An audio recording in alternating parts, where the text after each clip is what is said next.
is the world. This is a city. This is a building.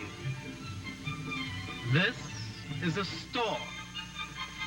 This is a... Good heavens, what is it?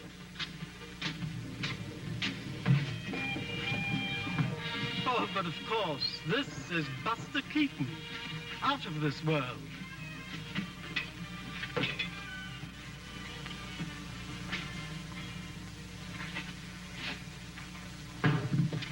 Uncle Buster, I told the boys of the scout troop that you'd give us $25 pay for the summer camp.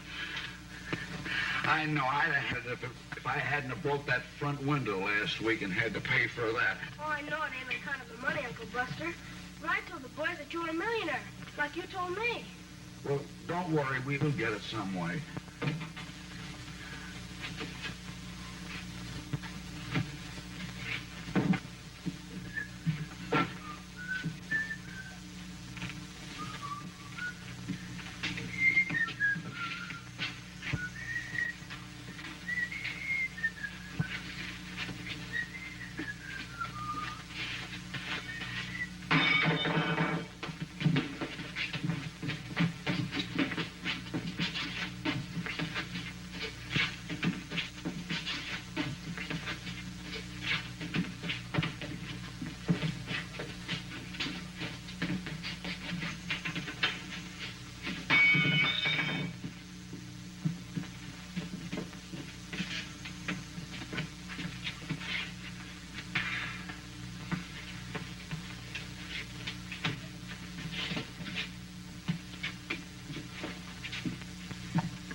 Yes, sir. What can I do for you?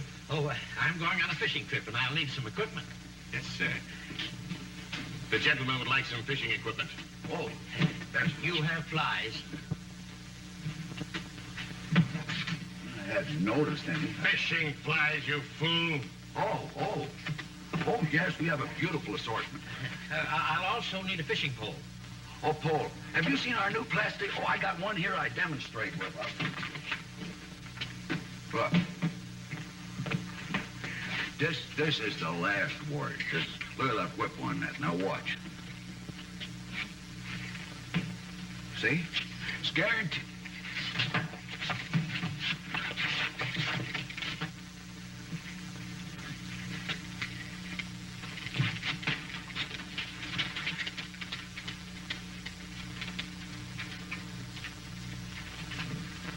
There you are, guaranteed. I'll take it. A little unusual, but I guess.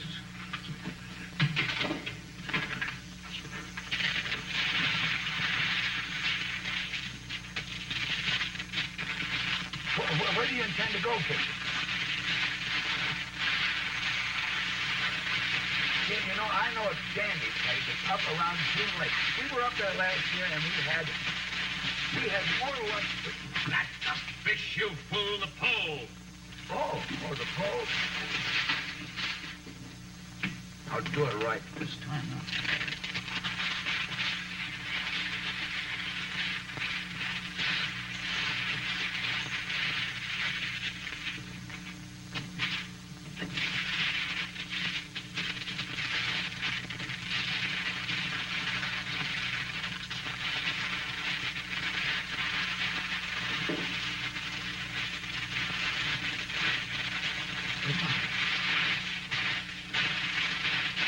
Never mind. I'll take it just as it is.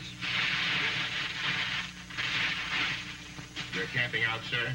Well, isn't that the usual place to camp? Yes. Well, we have just the thing for you, sir. We have our famous one-man tent. Oh, but there are 4 of us going. No. You don't understand. It sleeps 4, but it takes only 1 man to put it together.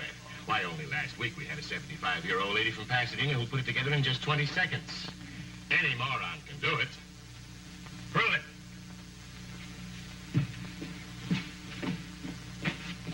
I'll read you the instructions just to prove to you how simple it really is.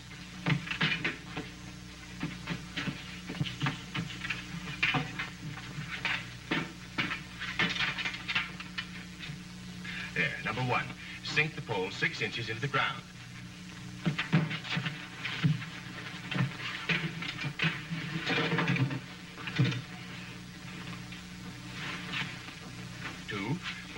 little spreader arms into the canvas pockets near the top of the tent. 3, raise the tent as you would an umbrella. 4, hammer the tent stalks into the ground. 5, tie the guy rope, and the tent is now ready for your comfort.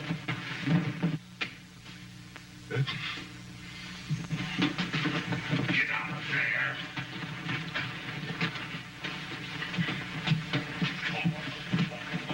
Idiots, get out. Put that tent back the way it was. Clean up that mess. I'll be with you in just a moment, gentlemen. Now, we're going to prove we can put up this tent in just 20 seconds. Aren't we, BK?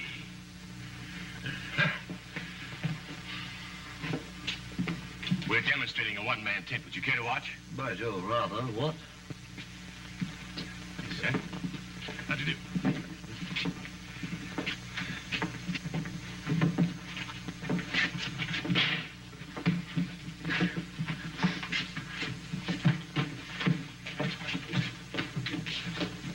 Hold that, man. Hold it right there.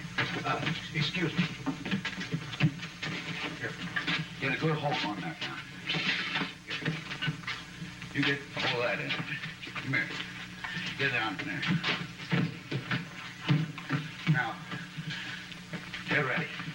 1, 2, 3, 4. Hold. That's it. Nothing farther than it. Now, hold. Get in there and hold it steady. That's it, Harvey.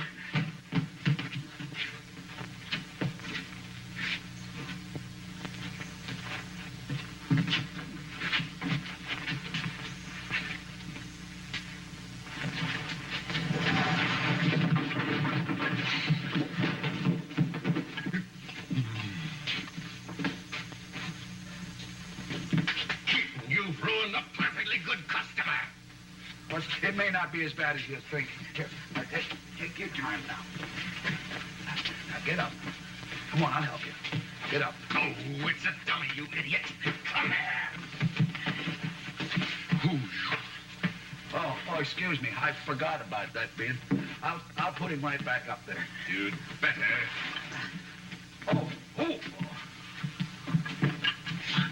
Here, sit down. No, sit down right here.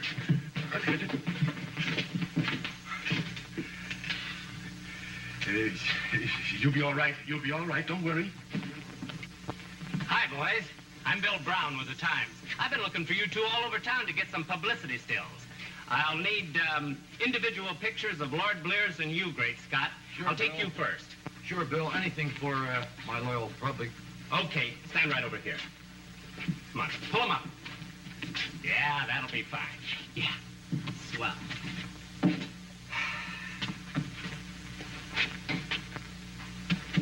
Okay.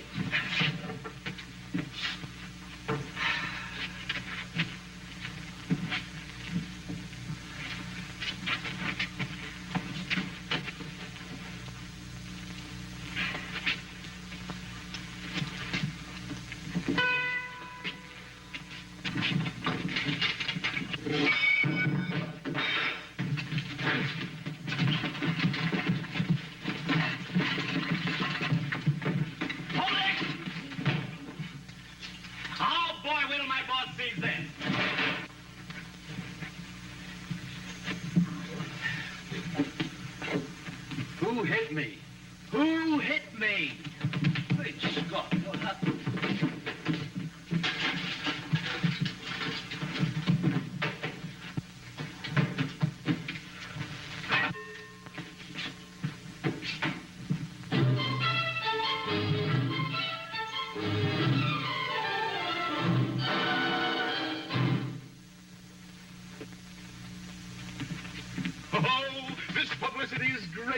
Oh, fellas, take a look, come. See Here that? we are. Where are they? We'll mop up the joint with them. They went to the South Pacific, gentlemen. We'll wait. Yes, sir. Gentlemen, I have good news. I was finally able to convince the matchmaker at the arena that these two unknown clerks have actually challenged you to a match. Who, us? Gentlemen, let's not be rash. Naturally, you are very indignant and want revenge. And you, my lord, want satisfaction. I'll kill him. Yes, but let's do it legally in the ring, old chap. Yes, it's too messy for the store. Well, I'm going home. No, you're not. I'm not going to stay here. Just think of the great publicity I'll get for you. Your name will be in every newspaper in the country. In the obituary column. Yes, we'll bury you in one of our brand new football uniforms. Make it a baseball uniform. All right, a baseball uniform. With spikes? Yes. A Dodger uniform? Yes. With a catcher's mitt? Yes. I won't do it. No! Gentlemen, we're wasting time. Here are the contracts. Sign here. I won't do it. You get $100. $100? $100. Even if we lose? Even if you lose, and I'm sure you will. $100. We'll do it. Oh, no, Uncle Buster. They'll kill you. Look, this is not like a prize fight where you have to get your ears knocked off. Just a wrestling match. All I do, the minute he puts his hands on me, I just lay down, nice and quiet, go to sleep. The referee counts me out, and we got $100. It's easy. I won't struggle. I just give up. Later, old boy, later. Sign it.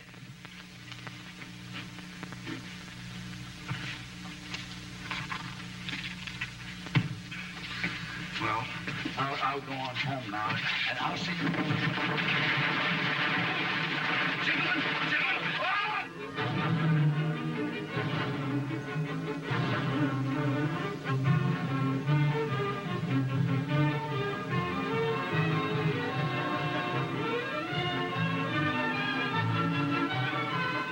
Ladies and gentlemen, this is Ed Reimers of the Times at ringside of the arena to cover one of the most unusual bouts in wrestling history.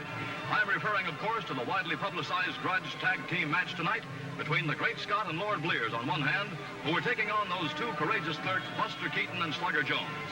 And in just a few moments, we're going to see just why it is that these two little men had the temerity to accept these terms here in the arena tonight to enter the ring with two such widely known wrestling personalities as Great Scott and Lord Blears.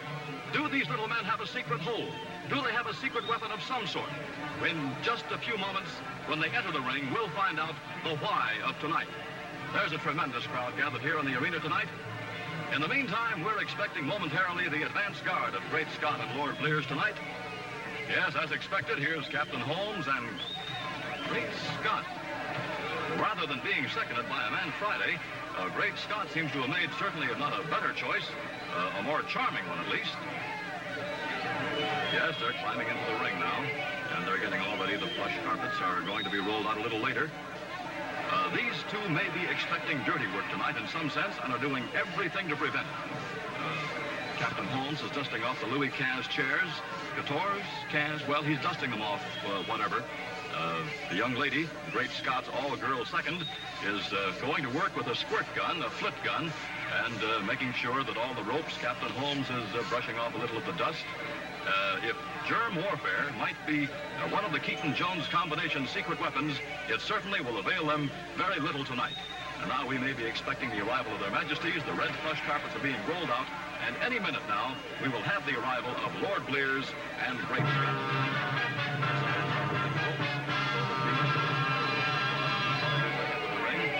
Ladies and gentlemen, here they are entering the ring. Great Scott and Lord Blears.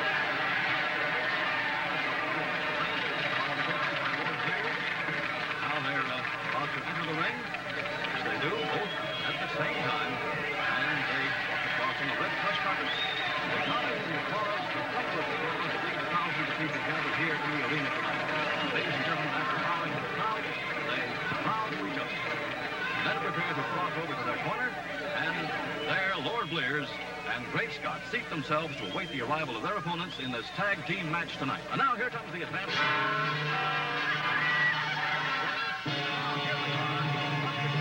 And Slugger Jones. And they climb into the ring. And folks, to add a bit of color and dash, Keaton and Jones have come into the ring wearing the uniforms of Roman gladiators, armor, swords, and all. They acknowledge the applause of the crowd. They're standing on those same plush carpets. Captain Holmes and Great Scott's girl Friday may not like this. Now Keaton and Jones are getting back on their feet, getting back into the ring. This armor is encumbering them a little bit. But speaking of this armor, this may be the secret weapon of which we spoke a few moments ago. This may be the reason these two little Davids would dare to challenge, even dare to meet, two Goliaths in the person of Great Scott and Lord Blear.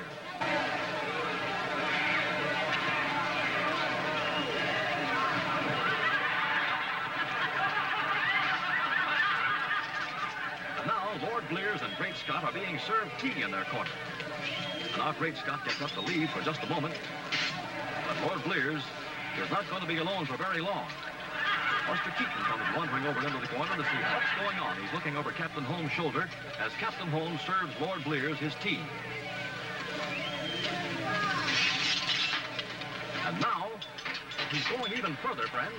Ladies and gentlemen, Buster Keaton, in addition to joining Lord Blears in his corner, has become an uninvited guest and reaches over onto the tray and takes a cup of tea, and Captain Holmes doesn't care for this one little bit. Buster Keaton is going over to join Lord Blears at tea. He has the temerity to toast him. He not only joins Lord Blears in tea, he joins Lord Blears and tea. He's spilled on that beautiful robe, and Captain Holmes and Lord Blears don't care for that one little bit. Buster Keaton may pay for this when this wrestling match gets underway. You just wait and see. And now Great Scott is taking those golden bobby pins out of his long blonde hair and tossing them out to the crowd as souvenirs. And Slugger Jones has taken one of those souvenirs, and Great Scott doesn't care for that. These two little men have aroused the ire of these two Goliaths they're meeting tonight, and now here comes the referee just stepping into the ring. He seems to be puzzled by something. Yes, he's insisting that Buster Keaton dispense with his shield and his spear. They're fighting over it in the middle of the ring. And Buster Keaton is the policeman on the scene. And any minute now, that's what happened to Lord Blear. Taking the spear away from Buster Keaton. And the policeman is leaving the ring. Well, he seems to be missing something. He's lost his billy club, and I think that maybe, yes, is the one who took that billy club as the policeman climbed out of the ring. And now the referee is going to take the sword away from Slugger. Yes, he does, and gets it. Great Scott's Drill Friday in a very trim full Nelson. And now Buster, I think, is up to something. Yes, he sees the sword, and he's going to put it on. Buster Keaton is putting on Slugger's sword, but I think that rather than a weapon, he wants one of those full Nelsons. That's what Buster wants, and he's getting it. But he's getting it from Captain Holmes. And the referee takes the sword away, and he seems to be just a little bit disappointed. And both teams are now going back to their corners, and in just a moment, we're going to be under instructions. Here's the referee coming into the middle of the ring. I don't care how they lose. Back to your corners, man. Well, from our position at ringside, folks, we couldn't quite hear what the referee was telling the two teams, but one thing you can be sure of, we're going to see a fair match here tonight. We see a great deal of ceremony attached to the undressing formalities, which must be attended to before the match gets underway. We're seeing, well, Buster was having a little trouble up there. And now, over in the other corner, Lord Blears and Great Scott are folding these magnificent robes of theirs and handing them to their seconds, who in turn place them tenderly outside the ring. Over on the other side, not to be outdone, you should see Buster Keaton and Slugger Jones going through the very same formalities, getting rid of these gladiators' uniforms they've worn into this ring tonight. Lord Blears is just finishing. He is just about ready for combat. And over on the other side of the ring, Buster Keaton is getting out of his tunic. And as Lord Blears and Great Scott were tended to, Buster Keaton and Slugger Jones tenderly fold their uniforms, pass them to their attendant, who in turn places them daintily outside the ring. Well, this great match is about to begin. Again, this great audience is tense with expectation. All right. And the teams have been chosen. Slugger Jones goes out of the ring, and Great Scott has gone out, leaving Buster Keaton to face Lord Blears. Well, there goes the bell for the start of this match, friends. And well, the clerks have drawn first blood as Lord Blears came rushing across the ring and fell over on the apron and completely out of the ring. Buster Keaton is trying to get back out, but the referee, aided by one policeman, is helping him stay back in here to face Lord Blears again as he crawls back up to the apron before the elapsed time and enters the ring once more. He's a little shaken. He's going over to the ring. Yes, he's touching Great Scott, and Great Scott is coming into the ring. Buster has given Slugger Jones the nod, and now the second team is in there. He's bouncing around. He thinks this is a prize fight, perhaps, but he's going to learn just a little bit different in just a minute. There's a slam. Oh, he's getting... Oh, the famous fling of Great Scott is going to work on Slugger Jones. He's up, and he's down, he's up. This is happening very rapidly, friends. I wish you were here to watch it. Up and down and up and down. He's taking off the beating. I don't know how much of this I can stand. Now he's going around in an airplane spin. Great Scott has Slugger Jones in an airplane spin. Around and around and around he's going. And down on the canvas, Slugger Jones. And he's taking an awful beating here tonight, ladies and gentlemen. And Great Scott isn't going to let him get away with it. There he's twisting him by the neck. He has him over in his stomach. And up and down. Here's a lift and a punch. Probably at your homes and your radio sets. Slugger Jones is taking an awful beating here tonight in this tag team match between Slugger Jones and Buster Keaton and Lord Blears and Great Scott. And there, a twist on that, a step over a toe hold, ladies and gentlemen, and he's really putting the pressure on, and I don't know how much longer Slugger Jones can last. I don't know how much longer I can last. I don't know whether I'll be able to take this punishment or not. I'm the floor. I found him. Give up. Go to sleep. You're breaking my leg. Tell him to quit. Tell him to quit. He won't do it. Now, Buster Keaton is hoping for some help. He's trying to be of some help to his partner, and he's pulled inside the ring. And now, both Slugger Jones and Buster Keaton are, well, they were just a minute ago, but Buster rolled back out to safety.